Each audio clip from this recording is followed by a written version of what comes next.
हम सभी बचपन से अपने ज्येष्ठ लोगों तथा परिवारजनों से कहीं न कहीं यह ज़रूर सुनते आ रहे हैं कि यह मत करो, पाप लगता है या पाप होता है।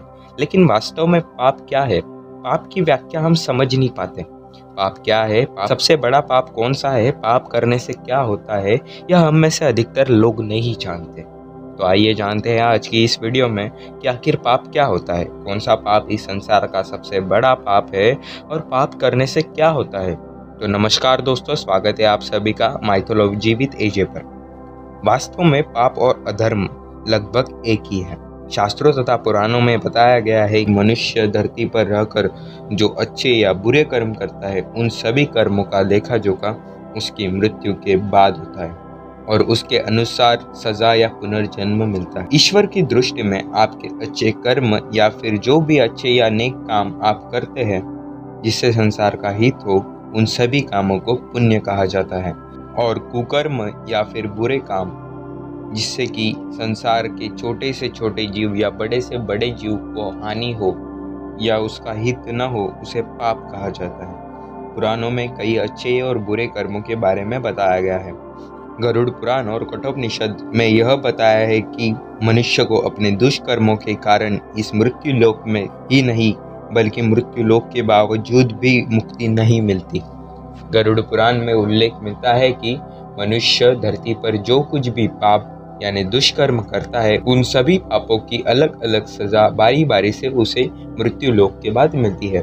भले ही पृथ्वी पर आपको या हमें अपने न्याय में ऊंच नीच देखने को मिल सकती है, लेकिन मृत्यु लोक के बाद यानी पृथ्वी पर अपने देह त्यागने के बाद यमलोक या फिर किसी अन्य लोक में अपने पापों के न्याय में हम सभी को किसी भी प्रकार की ऊंच नीच नहीं देखने को मिलती, क्योंकि वहाँ के न्यायाधीश स्वयं यमराज है। यमराज ही है जो हमें पापों की सजा देते हैं। भगवान श्री कृष्ण की दृष्टि में सबसे बड़ा पाप है भ्रूण हत्या, यानी उस जीव की हत्या करना जिसने अभी तक शरीर धारण कर इस पृथ्वी पर जन्म नहीं लिया है।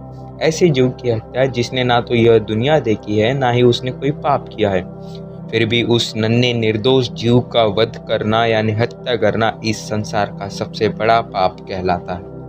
महाभारत युद्ध समाप्त होने के बाद जब द्रोणाचार्य के पुत्र अश्वत्थामा ने उत्तरा के गर्भ में पल रहे बालक यानी परीक्षित पर ब्रह्मास्त्र का प्रयोग करके उसकी हत्या कर दी थी, तब भगवान श्री कृष्ण सबसे अधिक क्रोधित हुए थे। भगवान श्री कृष्ण ने उस समय ही घोषणा कर दी थी कि अश्वत्थामा का पाप इस संसार का सबसे बड़ा पाप है, क्योंकि उसने एक अजन्मे बालक की हत्या की है, उससे उसका जीवन छिना है। इसीलिए श्री कृष्ण ने इस पाप की सजा स्वयं अश्वत्थामा को दी थी। श्री कृष्ण ने अश्वत्थामा के सिर पर लगा हुआ चिंतामणि रत्न छीन लिया था और श्राप दे दिया था कि तुमने जन्म तो देखा है किंतु तुम मृत्यु नहीं देख पाओगे। जब तक यह काल है तब तक तुम जीवित रहोगे और कष्ट प्राप्त करोगे, मृत्यु के लिए तरसोगे। भ्रूण हत्या करने वालों के लिए कठोर से कठोर सजा निर्धारित है और ऐसे व्यक्ति को युगों युगों तक इस सजा का दंड भुगतना पड़ता है। आशा करते हैं आपको पाप की व्याख्या समझ आई होगी और पाप करने से क्या क्या सज़ा मिलती है यह भी आपको निश्चित रूप से पता चला होगा।